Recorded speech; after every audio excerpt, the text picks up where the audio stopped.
बिस्मिल्लाहिर्रहमानिर्रहीम। अस्सलाम वालेकुम। आज 18 अगस्त बरोज़ मंगल हम बात करेंगे मुराद अली शाह के हवाले से। मुराद अली शाह आज नैब सक्खर में पेश हुए हैं। उनके ख़िलाफ़ एलिगेशन है आटा चोरी का।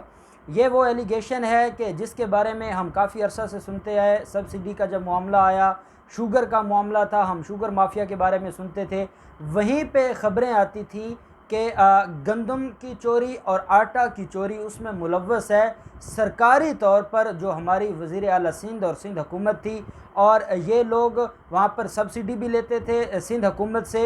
अपनी इनकी फ्लोर मिल्स थी, अपने लोग थे और ये उनको नवाजते थे। और जितना बड़ा इन्होंने पाकिस्तान के ख़जाने को नुकसान पहुँचाया है, जो 10 सवालों पर मुश्तमिल सवालनामा था जो मुराद अली शाह को दिया गया था, जो आज मुराद अली शाह ने 10 सवालों का जवाब आकर जमा करवाया है नैब सक्खर के ऑफिस में। आज आपने देखा होगा मीडिया के ऊपर ज़्यादा ये इशू डिस्कस नहीं हुआ। उसकी वजह यह है कि जब वो नैब सक्खर में पेश होने आते हैं तो उनके साथ जो उनके सरकारी गार्ड्स थे उन्होंने रिपोर्टर्स को मारा भी है और वहाँ पर हंगामा हुआ है। रिपोर्टर्स चाह रहे थे कि मुराद अली शाह से गुफ्तगू करें, उनसे कोई सवाल जवाब करें और जो कराची के हालात हैं और जो गवर्नर राज की बातें हो रही हैं वो उस हवाले से, और जो एक कमेटी बनने जा रही है पाकिस्तान तहरीक इंसाफ की, पाकिस्तान पीपल्स पार्टी की, और उसमें एमक्यूएम के लोग भी हैं, ये सवाल पूछना चाहते थे। लेकिन मुराद अली शाह के साथ जो सरकारी जो गार्ड्स थे उन्होंने इस बात की इजाज़त ना दी और रिपोर्टर्स के साथ वहाँ पर हंगामा हुआ और काफ़ी वहाँ पर माहौल डिस्टर्ब हुआ। अब जब ये 2 घंटे की पूछ-गुछ होती है वज़ीर आला सिंध से सक्खर की नैब टीम की तरफ से, और उसमें जो सवालात पूछे जाते हैं, जो एलिगेशन है वज़ीर आला सिंध के ख़िलाफ़, पहले मैं वो आपको बताता हूँ, फिर उसके बाद हम बात करेंगे कि वो सवाल कौन से थे और उनका जवाब क्या दिया गया है। 2017 में सरकारी और गैर सरकारी गोदामों में सब्सिडी का मामला था कि गंदम जारी की गई थी सब्सिडी की बुनियाद पर 2017 में, और ये सरकारी गोदामों की भी बात हो रही है और गैर सरकारी गोदामों की भी बात हो रही है। और गंदम की मद में 13.5 अरब रुपए प्ली बारगेनिंग की मद में इन्होंने वसूल किए थे। ये वो था जो बतौर प्ली बारगेन से मुराद है, इन्होंने कमीशन के तौर पर वसूल किए थे जो सब्सिडी सरकारी और गैर सरकारी गंदम के गोदामों को दी गई थी वज़ीर आला सिंध की तरफ से। 13.5 अरब रुपए वो हैं और 1.5 अरब रुपए से ज़्यादा रकम अभी तक मिल मालकान की तरफ वाजिबुल अदा है जो सिंध हुकूमत ने देनी है। वज़ीर आला सिंध से ये सवाल किया गया है कि बतौर वज़ीर आला सिंध आपके दौर में ये सब्सिडी दी गई है, अरबों रुपए का पाकिस्तान के ख़जाने को नुकसान पहुंचाया गया है। क्या ये जो सब्सिडी का मामला था या सब्सिडी देने का फ़ैसला था, क्या आपने अकेले किया था या आपकी कैबिनेट ने किया था? वज़ीर आला सिंध ने जवाब दिया है कि ये हमारा कैबिनेट का फ़ैसला था और कैबिनेट की तरफ से मुझे आई थी, एक रिकमेंडेशन आई थी और मैंने उसको अप्रूव किया था। साथ ये सवाल पूछा गया कि ये जो फ्लोर मिल्स हैं जिनको आपने जो सब्सिडी दी है उसमें मेजॉरिटी उनकी है जिनका पाकिस्तान पीपल्स पार्टी के साथ ताल्लुक़ है, और आसिफ जरदारी की जो फ्लोर मिल्स हैं वो भी इसके अंदर आगे आगे थी और सबसे ज़्यादा उनको नवाजा गया है, या ओमनी ग्रुप के जो मालकान हैं उनकी जो फ्लोर मिल्स थी उनको नवाजा गया है। तो सवाल ये पूछा गया कि क्या आपने गैर कानूनी तौर पर आसिफ जरदारी और उसके दोस्तों को नवाजा है? मुराद अली शाह ने कहा हमने ना आसिफ जरदारी को नवाजा है, ना हमने उसके दोस्तों को नवाजा है, बल्कि हमने सब्सिडी देने का फ़ैसला किया और वो सब्सिडी देने का फ़ैसला मैंने अकेले नहीं किया, मेरी पूरी टीम ने किया, उस वक्त की सिंध गवर्नमेंट ने किया, और वो हमने मेरिट के ऊपर जो जो रिकमेंडेशंस आई, जो जो फ्लोर मिल्स थी, हमने सबको जो उनका हक़ था वो हमने दिया। और हम ये चाहते थे कि हम इन मामलात को और इन मसाइल से निकल पाएँ, और यही वजह है कि हमने ये फ़ैसला किया था। और ये जो प्ली बारगेन का हमारे ऊपर एलिगेशन है कि हमने 13 अरब रुपए वसूल किए हैं, ये झूठा है, हमने कोई पैसा वसूल नहीं किया। अब ये इस बात का जवाब था कि साथ ही नैब ने वो डॉक्यूमेंट्स दे दिए कि जिन डॉक्यूमेंट्स में ये चीज़ें साबित होती हैं, ये एविडेंस है कि ट्रांजैक्शन होती है वो मुराद अली शाह के जो मुख्तलिफ़ लोग हैं जो फ्रंट मैन हैं उनके अकाउंट्स में ट्रांजैक्शंस हो रही हैं और वो ट्रांजैक्शंस ओमनी ग्रुप तक जाती हैं। वो सारी की सारी जब ट्रांजैक्शंस नैब ने उनके सामने रखी तो उसके बाद मुराद अली शाह के पास इस सवाल का जवाब नहीं था, और मुराद अली शाह ने कहा कि नहीं, सिर्फ़ और सिर्फ आप लोग हमें सियासी इंतकाम का निशाना बना रहे हैं, आप लोग हमारे साथ ज़्यादती कर रहे हैं, आपको कोई और काम नहीं है। जब हम कोई काम करने लगते हैं, कराची के हालात ऐसे हैं, मैंने वहाँ पर टाइम देना होता है। कभी मुझे नैब रावलपिंडी तलब कर लेती है, कभी मुझे नैब मुल्तान तलब कर लेती है, कभी मुझे सक्खर में बुलाया जाता है, कभी कराची में बुलाया जाता है।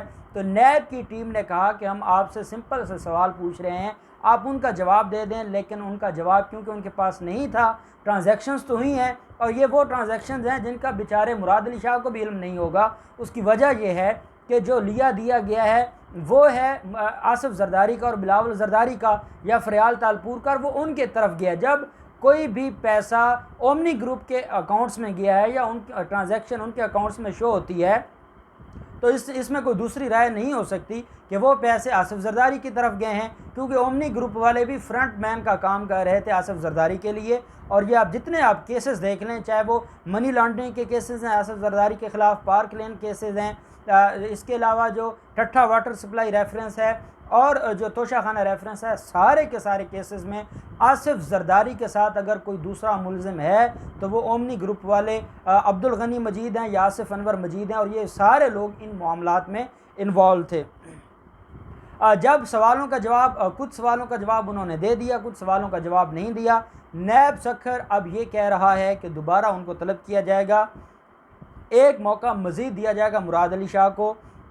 उनको जो सवाल रह गए हैं जिनका जवाब उन्होंने नहीं दिया, वो उनको सवालात दोबारा दिए जाएंगे, उनको सवालनामा दिया जाएगा। अगर तो वो कोई उनका जवाब दे देते हैं तो ठीक है, नहीं तो इंक्वायरी कंप्लीट करके रेफरेंस फाइल कर दिया जाएगा मुराद अली शाह के ख़िलाफ़। मुराद अली शाह ना सिर्फ जाली बैंक अकाउंट्स केस में मुलव्वस हैं, और आपको याद होगा जब साबका चीफ जस्टिस साकिब निसार के कहने पर एक GIT बनी थी जिन्होंने फेक बैंक अकाउंट्स केसेस की सारी डिटेल इन्वेस्टिगेशन की थी, तो उसमें मुराद अली शाह का नाम भी बिलावल जरदारी, फरियाल तालपुर और आसिफ जरदारी के साथ साथ था।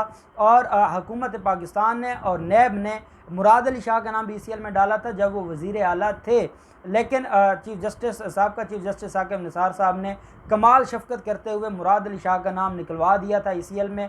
तो जहां फेक बैंक अकाउंट्स केसेस हैं, वहीं पे इनके ख़िलाफ़ बड़ा एलिगेशन है रोशन सिंह प्रोग्राम का, कि जिसमें सोलर लाइट ख़रीदी गई और वो इन्होंने उन कंपनियों को ठेका दिया जो इनको भत्ता देते थे, जो इनको कमीशंस देते थे। फिर उससे बढ़कर जो शुगर के मामलात हैं, जिस तरह से 9 अरब रुपए की सब्सिडी का एलिगेशन है वज़ीर आला सिंध पर, कि 9 अरब रुपए की सब्सिडी इन्होंने वफाक से हासिल की। वफाक से हासिल करने के बाद आगे सूबे ने 9 अरब के रुपए की सब्सिडी के साथ आगे फर्दर सब्सिडी दी उन शुगर मिलों को, वो 20 शुगर मिलें जिनको सिंध हाई कोर्ट ने रिलीफ दिया है और जिनकी दरख्वास्त पर सिंध हाई कोर्ट ने शुगर इंक्वायरी रिपोर्ट को कलअदम करार दिया था कल 17 अगस्त को। तो ये 5-6 केसेस हैं मुराद अली शाह के ख़िलाफ़, और इन केसेस के होते हुए मुराद अली शाह ये कहते हैं कि वो जो अपने आइनी इख्तियारात हैं वो किसी के साथ शेयर नहीं करेंगे, वो किसी को इस्तेमाल करने नहीं देंगे। अब ये उनके आइनी इख्तियारात तब कहाँ होते हैं जब उनसे करप्शन करवाई जाती है,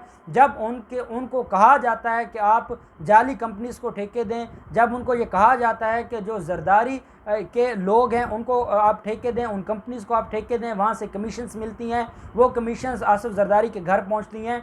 तब तो मुराद अली शाह को यह ख्याल नहीं आता कि जो हुकूमत है वो इस वक्त अपेरेंटली जो हुकूमत चलाई जा रही है वो बिलावल जरदारी चला रहा है, और मीडिया भी यही बात करता है कि बिलावल जरदारी की सिंध हुकूमत। तो तब इनको आइनी इख्तियारात नज़र नहीं आते। जब चीफ जस्टिस इनके ख़िलाफ़ फ़ैसला दे देते हैं, जब चीफ जस्टिस इनके आगे हाथ बांध देते हैं कि खुदा के लिए कराची की जान छोड़ दें, कराची वालों के हाल पे रहम करें, कराची दुश्मनी आप ख़त्म कर दें और कराची के लोगों पर आप रहम करें, तब ये चीफ जस्टिस के सामने भी आ जाते हैं। इनको ये लगता है कि वफाक चीफ जस्टिस के ज़रिए और अदालतों के ज़रिए इनके ख़िलाफ़ कार्रवाई करवा रहा है। इनको ये लगता है कि गवर्नर आ जाने वाला है, अटारनी जनरल ऑफ पाकिस्तान अगर कोई स्टेटमेंट दे दे तो ये उस स्टेटमेंट के ख़िलाफ़ हो जाते हैं। और ये सारी वो प्रोसीडिंग्स हैं जिनको हम कहेंगे वो लीगल प्रोसीडिंग्स हैं। उसके बावजूद ये इतने खौफज़दा हैं कि ये हर उस इशू के सामने, हर उस इशू पर ये भड़क पड़ते हैं जो इनके ख़िलाफ़ होता है। लेकिन जब कोई कमेटी बनाई जाती है कि कराची के मसाइल हल किए जाएं, जितने कराची के स्टेक होल्डर्स हैं उन सबको बुलाया जाए, तब ये कहते हैं कि हम अपने आईनी इख्तियारात इस्तेमाल नहीं करने देंगे। वहीं पे मुराद अली शाह जब नैब की इस कार्रवाई से फ्री हुए हैं तो फिर खुर्शीद शाह के पास गए हैं। खुर्शीद शाह जो जेल में हैं, लेकिन वो बीमारी की वजह से वो एक हॉस्पिटल में उनको एडमिट करवाया गया है और वो वहाँ से एम्बुलेंस के ज़रिए एहतसाब अदालत सक्खर में आते हैं। तो खुर्शीद शाह की इयादत के लिए भी गए हैं, क्योंकि खुर्शीद शाह को काफ़ी अरसा से गिला है कि आसिफ जरदारी ने और पाकिस्तान पीपल्स पार्टी ने इनको बिल्कुल अकेला छोड़ दिया है। उनके जितने भी मामलात हैं वो सारे के सारे उनको कोई ना मीडिया के ऊपर कोई बात करता है, ना कोई ये बात करता है कि पाकिस्तान की सियासत में खुर्शीद शाह का जो किरदार था। खुर्शीद शाह को ये गिला है कि उसने पाकिस्तान पीपल्स पार्टी के लिए बड़ी कुर्बानियाँ दी हैं, सारा कुछ किया है, लेकिन उसके बावजूद पाकिस्तान पीपल्स पार्टी को सिर्फ अपने मसाइल हैं। उनको आसिफ जरदारी का केस नज़र आता है, उनको बिलावल जरदारी के मामलात नज़र आते हैं। इसके अलावा पाकिस्तान पीपल्स पार्टी का कोई भी केस और कोई भी शख्स उनको कोई अहमियत नहीं दी जाती और उनको किसी तरह से भी रिलीफ नहीं मिलता। तो मुराद अली शाह फिर आज खुर्शीद शाह के पास गए हैं और उनको जाकर कहा है कि पाकिस्तान पीपल्स पार्टी आपके साथ है और पाकिस्तान पीपल्स पार्टी आपको कभी भी तनहा नहीं छोड़ेगी।